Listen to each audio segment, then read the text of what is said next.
I think we need to normalize sabbaticals in all work situations. Yeah. But essentially, and there's evidence behind this that you can take to your administration, you can take to your boss, and and it depends on the work situation. It depends on the leniency. Hell, it depends on your financial state. If you can do a paid versus a non-paid sabbatical, but that time away can actually help you come back refreshed, refocused, and in a more clear mindset to then determine, am I walking away and quitting? Or is this really what I want? And I just needed to get out of the daily grind to know that's the case. Welcome back to the Balance Bully podcast for ambitious women in business and a few brave men. I'm your host, Naketa Ren Thigpen, excited as always to be here with you. Hold on. Wait a minute. Oh my goodness. Here we are in the middle of season 25. Season 25, y'all. Can you believe it? Since 2016, we've been rocking with you for almost 5 years. Okay, I'm not going to scream because I don't want to blow out your eardrums, but I am super thrilled. 2021 has brought us through so many interesting moments on the back of all things global pandemic, political unrest, everything going crazy in the world around us, and lots of beautiful babies being born. I have a brand new nephew, actually 2 brand new nephews over the last year because mom was just born a few months ago. 2 grandbabies that are walking and maneuvering and stressing out my son, which is a beautiful give back to me for so many reasons that I'm sure if you're mothers with young adult children, you totally understand how joyous it is to have your grandbabies torture your children. It is phenomenal. I am excited to be here with you to help you navigate some of the challenges that you are having in your work life and love balance. And I don't have to do it alone because I have a phenomenal, spunky, sassy woman with me today, and I am grateful to bring her through to you. Dr. Errin Weisman, a life coach, a speaker, and a fierce advocate for wellness in medicine. She's faced so much of her own journey with professional burnout in her early career and speaks very openly about making sure that others do not have to deal with the same nonsense. Highlight that, nonsense. Specifically for female physicians and working moms, because she does not want you to be alone. Dr. Weisman, welcome to the Balance Bully podcast. How are you today? Friend, I am so glad to be here.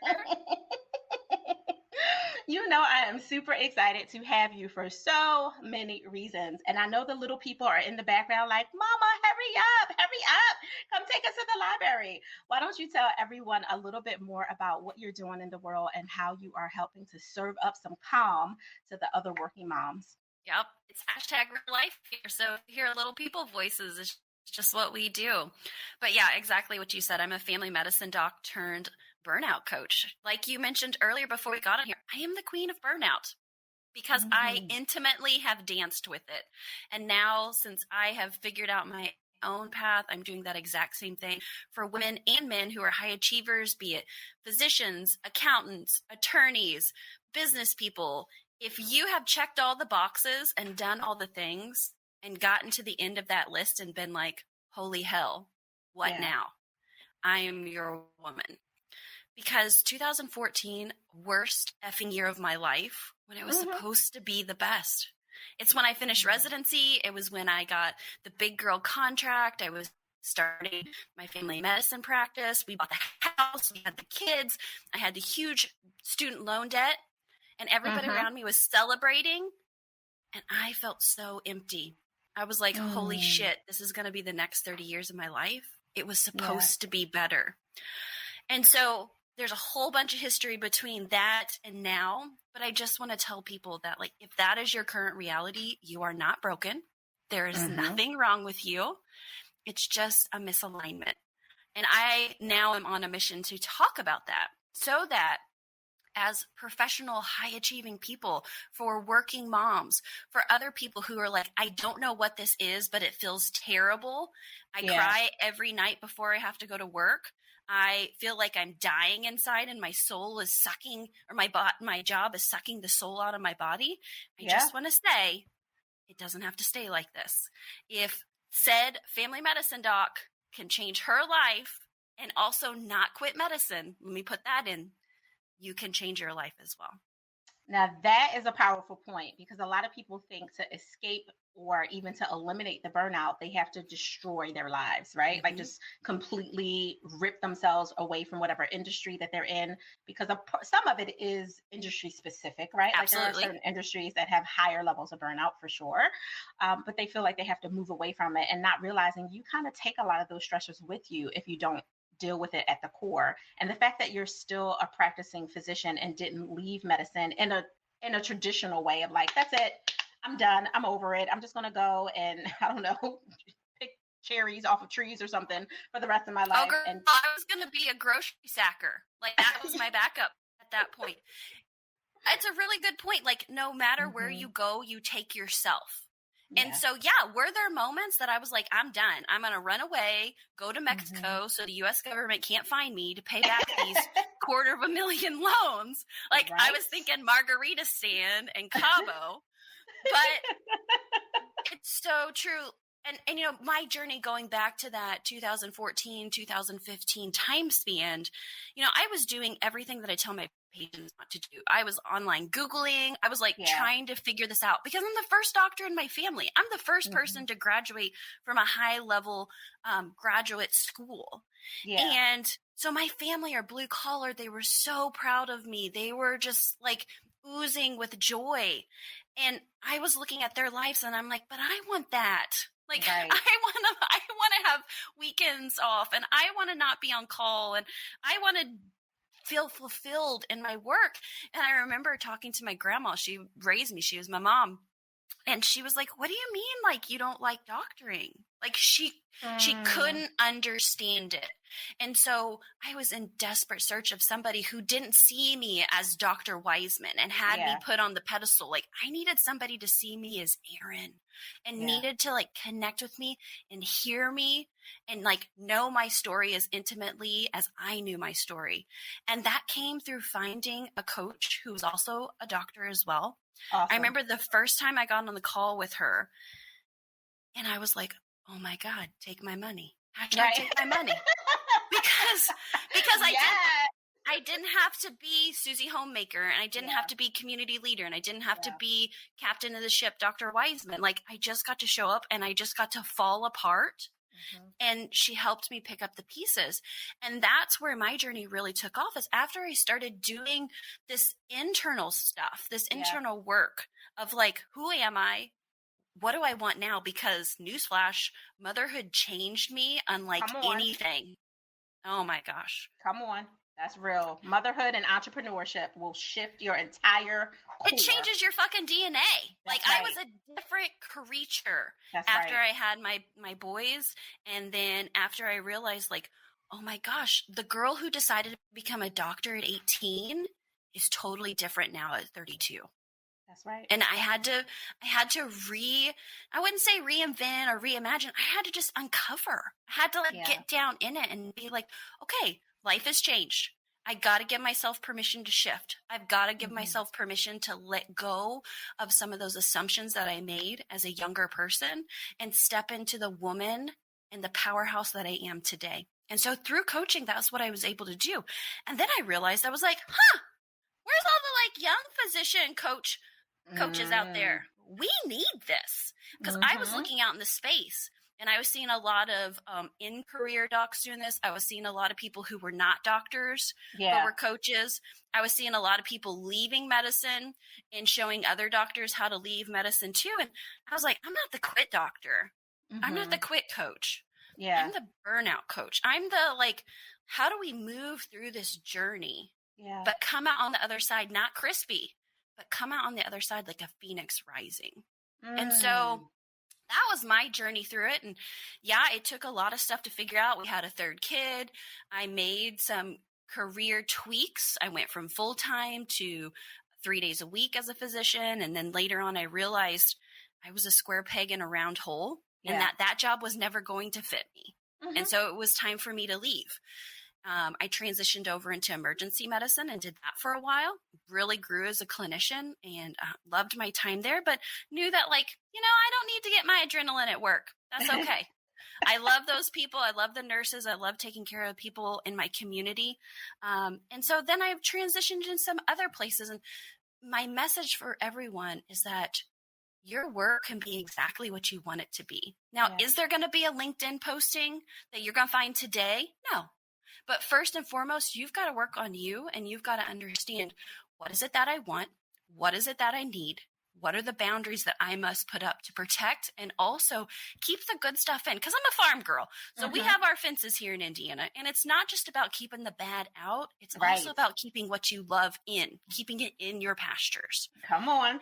And so that is my message now. And that is what I've branched outside of medicine. We know medicine is totally effed up. We know it's toxic, but I also know that we can't fix medicine. We can't fix healthcare with a bunch of wounded warriors trying to take care of the sick and infirmed.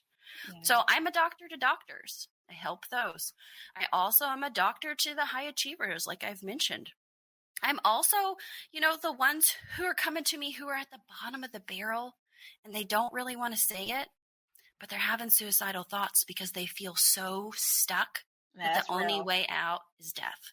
Yeah. And so I just want to put it out there to say, I've been there. I've been to that point. Believe me, that it's the lowest of low. But I want to give those out there who are listening right now hope to say that change is absolutely possible, and it's absolutely possible for you.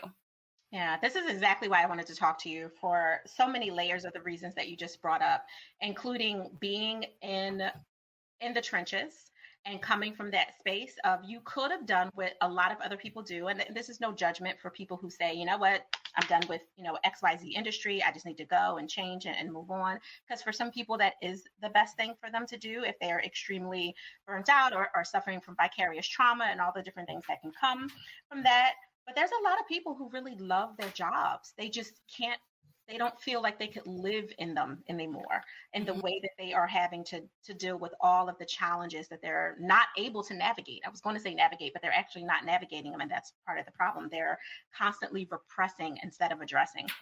And the work that you're doing is to help them address that by creating what I call expansive boundaries. Because to your description of like keeping the animals in and keeping other things out, it's still expansive enough that those animals that are in can play and enjoy and have fun and have everything that they need, want, and enjoy, and not have to worry about the dangers on the other side. Like, that's the point of boundaries, not to restrict you to the point that you can't breathe and have fun and do all the things, which I think a lot of people think that that's what they have to do in order to escape whatever the drama and sometimes the trauma of what they're dealing with is. I'm smiling at you. You guys can't see us, but Dr. Errin and I can see each other when you were talking about emergency medicine, because that's my roots. I literally was bred in the emergency rooms and trauma center and special delivery unit and all that as a clinician on the medical clinical social work side. And it is very adrenaline stimulating, 12 to 16 hours a day, plus you're on calls. And when you get home, you do not turn off.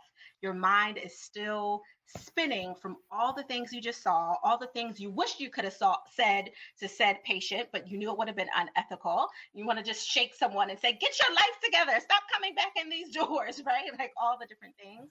And then coming to your house and looking at your own spouses and kids and the fact that they're taking so many things for granted. Like, oh, I just left these babies that were broken and battered and bruised, and you guys are crying because you didn't get enough cookies tonight. Like, what is happening? And it really does make you look at your own life like you're living in a twilight zone, which for a lot of healthcare workers is part of the challenge that they're navigating. Is they have this one life where they're constantly overly stimulated in a state of hypervigilance 16 plus hours a day. And then they come home and their families don't understand it. And they shouldn't have to, honestly. I mean, that you don't want to traumatize our families just so that they can understand by giving them all the information. But you do feel like you're in the world all alone. And even your other healthcare peers, because they're so burnt out, they don't necessarily have patience or energy to talk to you, right? Absolutely. And I talk a lot about this with my nurse colleagues, with my social work colleagues, with not just my doctor colleagues, but like in war with warriors, the war stops and they go home. In healthcare, it never stops. That's right. week after week, month after month, year after year. So we must start processing the workplace trauma that happens to us. I talk about it a lot. If you still dream about some of those patients that you've been around, if you walk in and a certain smell triggers up memories, That's friend, right. you have trauma. And we have to start processing that. We have to start doing it in safe places and not just keep swallowing it down, because just like a wound that you don't address and you just keep covering up with a sock and you just don't worry about it, it will fester. That's And right. you will become septic sick. And it's the same thing with our traumas. But here's the thing. It is so unsafe right now in healthcare to say, I feel traumatized. I feel sad. I feel hurt. I cannot go into room 9 because it brings up that memory from that Right. patient that I saw 3 years ago. And That's those right. are the exact places that I think that I can come in, and many of my other coach colleagues can come into those and say, you know what? I hear you. I see you. You are human. You are not superhero, God, robot. You have emotions, you have feelings, and we need to acknowledge that our jobs leave imprints on us. And how about just an imprint in the sand rather than a scar? Right. So many of us are walking around scars. And so one thing that I very much advocate when someone comes to me, they are crispy with burnout. They have been dreaming about turning in their resignation notice to their boss. They have it printed out. They're ready to go, and they are done. Is sabbaticals. I think we need to normalize sabbaticals in all work situations. Yeah. But essentially, and there's evidence behind this that you can take to your administration, you can take to your boss, and and it depends on the work situation. It depends on the leniency. Hell, it depends on your financial state. If you can do a paid versus a non-paid sabbatical, but that time away can actually help you come back refreshed, refocused, and in a more clear mindset to then determine, am I walking away and quitting? Or is this really what I want? And I just needed to get out of the daily grind to know that's the case. So people always ask me when I bring up the sabbatical, like, what's the right time? And I'm like, it's a case by case basis. It's like when I am prescribing medication for someone, like there's some like standards, but you really have to look at the individual case. So recently I had a physician I was working with. She was like, I can take a month. That's all I can do. And I was like, that's fine. That is fine. I worked with another physician. She was able to do like a 3-month leave. There's some people who have administrations that are so helpful. And I know several who've done 6 months to 12 months. Yeah. And I say at the very minimum, 10 uninterrupted days. That's the minimum. I won't let you. It's not a sabbatical if you do any less than that. That's a vacation. And when I say uninterrupted, I mean no contact with work. Exactly. No call, no charting, no nothing. And so I would put that out to the viewers to say, before you make any big drastic jumps or moves, consider sabbatical. Because here's the other thing in professional life. If you just say, oh, I'm taking some time off, people get snarky about that. But if you say you're taking a sabbatical, then it sounds like, oh, okay. This was well thought out and planned, and not because you're so stressed out that you're going to go postal, right? Right. Yeah. Exactly. And so I think we need to normalize that. I mean, if you look in faith-based religious institutions, they typically mandate their pastors, their priests, their ministers on a 3 to 5 year interval of taking a sabbatical. Why would we not do that for the rest of us? I mean, seriously, we need that rest and that pause. I agree. It's what allows you to recalibrate and get centered with what is really driving you. Because when you start being driven by just paying your bills, you're in survival mode, right? And listen, for everyone who is out here listening to this right now, and I am not saying by any stretch of the imagination that it is anything wrong with you taking care of your business and making sure your family is covered, the lights are on, the water is running, and all the things. But survival mode should not be your norm. That might be in moments, right? Because storms and hurricanes and tsunamis and all kinds of different things hit us all. If you're a human, you're being hit by some of life's storms on some level. And sometimes all you have is survival mode in you.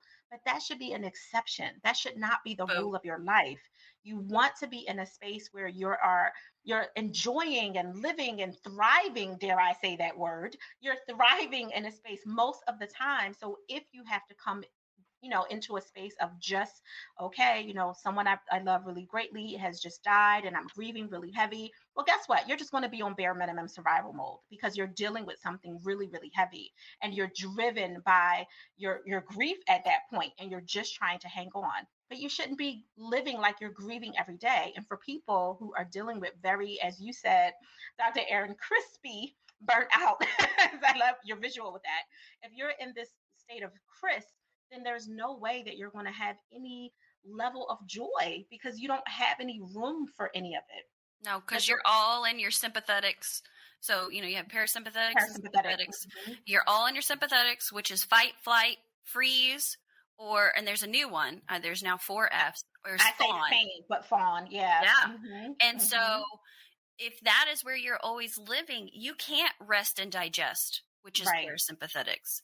Mm-hmm. And, all that cortisol is around. We could get all through the pathophysiology of it. I'm Come not going on. to go there. No, I'm a nerd for life, so you got the right one. Yes. But our body was not equipped to do that. Those are for Yeah. short bursts, those for like run away from the bear. But in our modern life, our bodies respond to stress just like when the bear was chasing us. And now it's every day the bear is chasing us, and we're just not equipped for that. And I think that's why we're seeing so many issues with autoimmune and we're seeing so many other chronic diseases, is because our bodies have not caught up to modern day life, nor have we figured out how we need to go back to our basic needs. One thing that I do when people are stuck in this like survival mode and they tell me, I can't take a sabbatical, I can't take a rest, I can't do this, Errin, as I say, all right, here's your homework. And I'm going to give this to all your viewers who are thinking this. Go find that money. I want you to dig everywhere. What does your savings account look like? What things do you have in your home that you could sell so that you could have a week or two of peace? Yes. Look at your retirement accounts. No, nobody ever wants to pull money out of that. Nobody ever wants to do this. But if it's the difference between your sanity and a little bit of a tax issue or a little bit of a tax penalty, I'm picking the tax penalty any day of the week. Because I want you to be here for the next few decades. And so many of those people, when I give them that homework assignment, they're like, actually, and I also tell them, what's your monthly budget? And if you don't know your monthly budget, you got to get that straight because it's important. What's your monthly budget? What is your like bare bones rice and beans budget? Yeah. And what's the difference between that? And with all that money that you found, maybe you have, if you're like me, I like squirrel away quarters like they're crazy. How much money do you have squirreled away? How long could that last you? Yeah. And I shit you not, most people come back to me and they're like, I didn't realize how much we had put away. And then I say, what's a savings account for? Well, it's for when times get hard. Is it hard? Yes. And you have done the due diligence. You have set yourself up so well so that when it got hard, when you needed to utilize these dollars, they are here. And so many people I have helped see that they're like, oh my gosh, we would be good for a year if I never worked another day this year. We would be good for 6 months. We would be good for 3 months.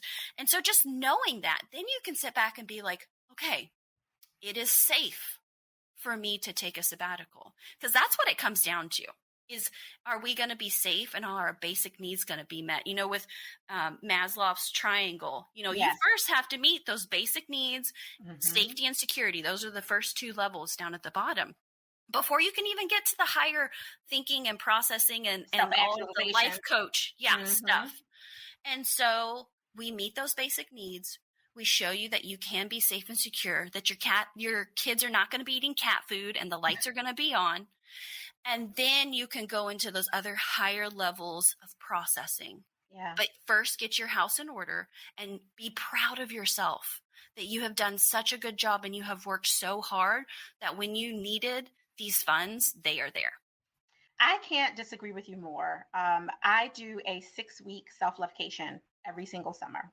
And I'm a full-time, 100% all-in entrepreneur. Our company, my husband and I own the company. It's 10 years old. We started the self-lovecations probably around year 2.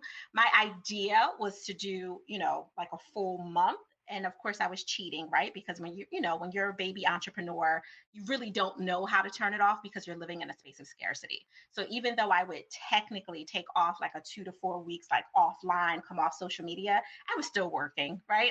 It was basically a work to Yep. Work which is is your drug. right. It was work is my drug, the title of your new book, right? Like it was definitely work was my drug. And I also was not being a product of the product. Like I'm a balance and relationship advisor. My whole world is helping people create their balance and create their joy so they can truly live fully, right? Like that's my whole entire world. And I wasn't being a reflection of that consistently at its core. I also realized that one of the reasons that I wasn't doing it is because I had this limited mindset of thinking that if I didn't work, I wouldn't eat because that's what Bible says, right? The man that does not work does not eat, like all the things. Instead of really looking at all that I had already stored up between credentials, credibility, all the stuff, like when you create the systems to work for you, and not just for the entrepreneurs that are listening, but for other people as well. Like to Dr. Errin's point, when you know you have 401ks and 403bs and all the other things, like that's a way for you to stretch out that time of sabbatical. I call self-lovecation. Dr. Errin calls sabbatical because it's the professional term for her industry, of really having that space for your mental health and well-being. So you're not going to find yourself, which any human can. I don't know what your thoughts might be on this, but any human can find themselves in a very deep, dark tunnel of not wanting to be here, especially when you don't have time, quote unquote, to focus on your mental health because you're so busy building and working that you can't balance what's really important, which is you. If you don't have your mental health together and your emotional safety is not secure, you are absolutely not going to be any good for your family. You might be there, but you're fussing at them, you're cussing at them, you're irritated by them, you're resenting them, right? Yet you're slaving and working away because you have to keep the lights on instead of really looking at all those quarters in the corner that Dr. Aarons is talking about with like, where is the money? The same money that you would come up with if one of your kids said, Mom, I need to go on the senior trip. Somehow you find that $1,000, right? When someone in your family has a, Lord forbid, but a funeral and they're trying to put money together to bury a loved one who didn't have life insurance, somehow you found that $2,000. Like somehow you find it for other people. What about creating it for yourself and making it, to Dr. Aaron's point, it's not about doing it just because you're about to hit rock bottom. It's creating this as a part of your process, making sure whether it's every year, to your point, every 2 or every 5 years, you create that space for your sabbaticals or self-lovecations, whatever you want to call it, so you can be recalibrated and not be a crisp and be a phoenix on the other side, which Dr. Aaron was talking about actually offline. Do you want to share a little bit more about your explanation of the crisp versus the phoenix on the other side? Because we were talking about that off recording. Absolutely. And just in my personal life, I will be 100% transparent. I'm the burnout coach because I have a propensity for burnout. And it is a constant me like getting thrown back in bounds because I veer. And so one of my things, like you were saying, I take 2 weeks off in the summer. So that's coming up here in the next little bit. I take 2 weeks off over Christmas. And I find at least every month a 3-day weekend. Yes. Because I went for decades without that. Because I was either on call or I was rounding or I needed to run into the nursing home to see somebody or whatever. And yeah, it's scary the first time you do it because you think the sun is not going to rise and the bottom is going to fall out and you're not going to have any money and how are you going to pay your bills and like the vacation police are going to come after you because how dare you take the time. So true. But after you do it the first time, you're like, oh, okay. And I'll be perfectly honest for people who do this. It's going to be hard as hell to sit with yourself in silence, to not pick up your phone, to not log in onto your computer. And that is normal because you are reprogramming your brain to a new normal. So I just want to put that in there for folks that it's not all sunshine and rainbows and easy peasy. It is not.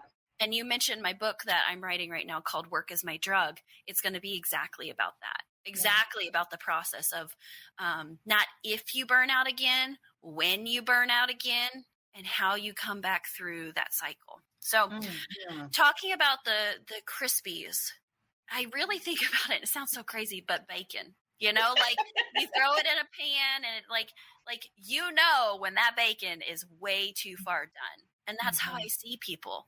But then I think, okay, burn it all down, get it to those ashes, to those crispy ashes. And then what anew can rise from that? What phoenix can rise from that? And what beauty can come out of those place of ashes?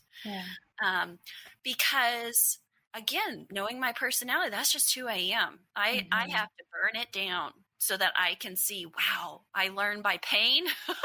I do too. Yeah. And so to come through that then and to look around and be like, okay, learn that lesson because, either you're winning or learning. That's all. You are either winning or learning at this point in life. There is no more grades. And I have to constantly tell my high achieving professionals this is like, yeah, we did that already, but guess what? There's no professors coming around being like, oh, you got a C in laundry today. No, it's not happening. And so also recognizing that A+ don't exist in real life. Perfection does not exist. And so good enough really is good enough. I got to give my kids something to go to their therapist about. And so if I'm a B-, B+ mom, it's good enough. And so I really work on folks about that of like realigning your expectations. And when you're thinking about things, just understanding like at the end of the day, whose opinion matters the most? Is it your boss? Is it your coworkers? Is it that random secretary who sent you the email about something urgent that you're not going to be able to get to? No. In my life, at the end of the day, the opinions that matter most is me and the people I put to bed at night. That's it. That's it, because those are going to be those people who stand at my graveside and talk about mom and talk about Dr. Weisman. And email from the person who's freaking out, because your emergency doesn't mean it's my emergency. And so it's really realigning with those expectations and really in a digital world that is so go, go, go, reminding yourself like, it's okay if email sits there over the weekend. It really is. Yeah.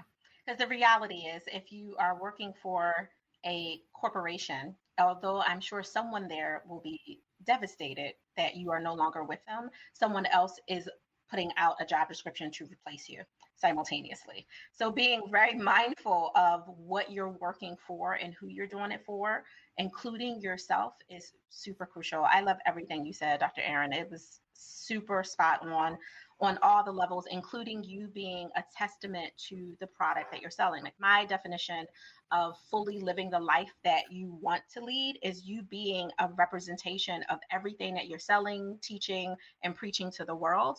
And the reason that you get to be the queen of burnout is because you've been there, done that, bought a t-shirt and a ball cap to that party a few times over. And you're aware that you have to be mindful of what's coming up in your life, because that ball cap could be put back on your head at any time. And that's what makes you so phenomenally good at what you do, because you are in it and on it simultaneously, which I love. How are you giving yourself permission to pause these days? When I was going through my burnout, I realized I had not been in a non-medical library in about 14 years. And you are talking to the girl who spent her summers in the fiction section, reading, girl heroes, dragons, magic, all the things. And so how I give myself permission is to get a totally crazy fantasy fiction novel and just let myself like tear through it. Because I am not a bookworm. I am a book dragon. And so I know that in those moments when I'm like, yeah, I could go do the dishes, or I could work on my book, when I take those 2 hours and I sit and I just go into this world, that is my way to pause. That is my way to rejuvenate my spirit. I love Goodreads, the app, and that's how I keep track of things. It's how I find new books and new authors. And so always, about the last 7 years, each year I've set myself a goal of 100 books a year. Some years I hit it, some years I don't. Yeah. But just having that and being like, you know what? I don't always have to be on. I can love a good, like, schmutty fantasy fiction novel.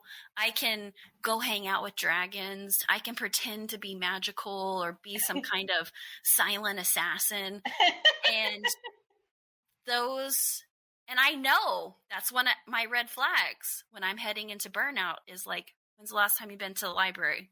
When's the last time you logged a book in your Goodreads? And so that's one of my signs that I know for myself. Red I flag. keep a small list of red flags. Another one is flowers on my desk. If I haven't went to the flower shop or got flowers in a while, I'm like, oh, red flag, getting too busy. What's going on here? Because really, it's all about awareness. Yeah. Because when we get burning out, when we get into the grind, when we're hustle, it's because we got our head down in the sand and we're not looking up and being like, whoa, Right. what's happening here? So it's another tidbit for those listening is like, what are your red flags that you know things are off before you start going all the way down the pit to the bottom of burnout? No, I love that. That's such a good thing. You're making me think like, oh, what are my red flags? I think when I'm not taking care of my plants, like I'm a new plant mom. I'm really good at helping people grow. I'm learning to let green things grow because my husband thinks that I kill all living plants. Well, you know the secret to gardening? It's awareness. It's like knowing when your plants need water, or when they need extra nutrients, or when they need sun, or when they need trimmed down. Because we all need to weed in our life. That's true. So, oh my gosh, gardening is a great analogy, and it's very much a red flag. It is. And it's really therapeutic. My mother-in-law told me you have to talk to your plants, like just slowing down enough to like literally talk to them. How are you today? What's going on? Are you getting enough sun, mama? Let me turn you around. Get that other side. Like, I know you guys are listening to this thinking like, what is wrong with Naketa? Why is she talking to her plants? Real talk. If you talk to anybody who loves like things that grow from the ground and out into beautiful trees and bushery, you get it. They talk to their plants. So don't judge me unless you know me. No, there's scientific evidence. I'll have to send you the study of what they did. I think it was at one of the major universities out east of positive verbal contact to a plant versus playing like heavy rock music. Oh. And they actually saw statistically significant growth in those plants. See, that's what I'm talking about. True. It's energy. It's all energy. I love it all day long. Dr. Errin, how can people connect with you to get more of all the great things you're doing, to doctor you first with what you're teaching in the world as the Queen of Burnout, as well as to stay in the loop for when your new book drops? Absolutely. So you obviously like podcasts, so come over and hang out with me. Podcasts are like tattoos. Once you get one, you're going to get more. So I've got 2 podcasts to come listen to. Doctor Me First is my original podcast. That's where I, like Naketa, love talking to other people, and we just have great conversations about everyday life. So go check that one out. I also do a few episodes with my husband called Married to an Alpha Female. Those are fun. So make sure you check those out.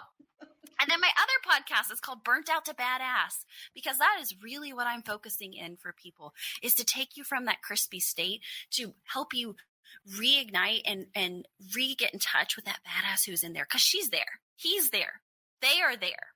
And so it's all about that intentionality, and it is practical, tangible steps to doing this. Yeah, we do the mindset stuff, and I am all about being your cheerleader, encouraging you, but I also give you badass challenges every week for which you got to step into and you got to do if you really want to change your life. So those are 2 great podcasts. Of course, you can check out both of those have websites, drmefirst.com, burnouttobadass.com. And if you want more good stuff, I have lots of freebies. So we're giving away a lot of good stuff. Join my email list on either of those websites and you will be in the loop. If you want to hang out on social with me, I'm mostly on Instagram or LinkedIn. So I think those places are so fun right now, and it's really me. So drop in my DMs and let's have a conversation. I love how you said it's really me. I promise. It's me that's going to respond, or me that will block you. Either way, whichever works. Hell yes, that's right. Don't feed the trolls. If you don't like what I got to say, that's fine, but you don't need to come tell it to my face. Right, exactly. Oh, you are fantastic. Thank you so much, Dr. Errin Weisman, for joining the Balance Bully podcast. You are a pure gift. Between the red flags to check to see and make sure that you are not edging too close to burnout before you go from the nice, juicy, crispy piece of bacon all the way to what no one wants left over in their pot, all the way through flowing into becoming a phoenix and rising so that you can become everything that you're supposed to be, including offering yourself an opportunity to slow down. Give yourself permission to pause with a sabbatical of at least 10 days, according to Dr. Errin Weisman suggested, but preferably a little longer, and looking for those quarters and the corners if that's what you need to do to make sure you have everything that will give you peace of mind and allow you to still have a bold mindset. I really appreciate you coming to the show, Dr. Errin. You were a gift. Well, I'm so glad that you invited me on. We must do, when you get into another season, another round of talk, because I know we got more good juiciness to pull out. Yes, we do, all day long. You are awesome. Balance Boldly listeners, I told you, I know, I deliver on a regular basis. I'm very proud of myself. I'm legitimately patting myself on the shoulder right now. Like, good job, Naketa. Thank you so much, guys, for tuning in. As always, if you are brand new to the show and have not hit the follow button now, because Apple has changed it from subscribe to follow, hit the follow button. Make sure you get those notifications of every new release every week that we go live. And make sure you please review the show and give us whatever your true rating is. We happen to have all 5-star rating right now, and I'm very, very grateful for that. And we are the number 8 top podcast for women in business podcast to follow, and we would love to keep climbing. So make sure that you are giving us all your positive, juicy feedback. And if you have a little constructive criticism, feel free to share that too. We're open to hearing topics that you want to hear more of, guests that you want to hear more of, and all the juicy goodness, so you can have all the tools you need to create the work life and love balance that will help you to continue to thrive. I'm Naketa Ren Thigpen, and it has been my pleasure to be with you today. I look forward to seeing you next week.